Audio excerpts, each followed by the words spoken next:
Les fêtes terminées, il n'est pas toujours évident de savoir comment se débarrasser de son sapin de Noël. Dans la vallée de l'Arve, une vingtaine de points de collecte ont été mis en place cette année dans plusieurs communes, comme celle de Cluses. Une démarche initiée depuis 4 ans par la communauté de communes Cluses-Arve et Montagne. Celle-ci répond à un double objectif, donner une seconde vie aux sapins en les recyclant et minimiser les trajets en déchetterie. Ces sapins sont broyés et transformés en broyat. Et réutilisés ensuite dans les communes pour protéger les plantations, les différentes plantations de chaque collectivité, puisque chaque commune après gère son broyat.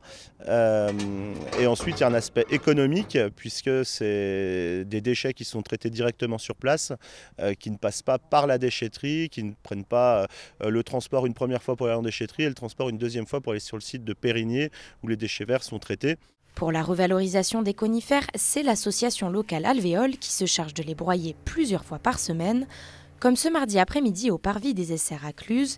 Ici, 5 agents se sont occupés de les réduire en broyat sur place, mais attention, tous les sapins doivent respecter plusieurs critères pour pouvoir être transformés. Il faut juste, bien entendu, que les décorations soient enlevées, pas de clous, pas d'agrafes, bien entendu pas de guirlandes.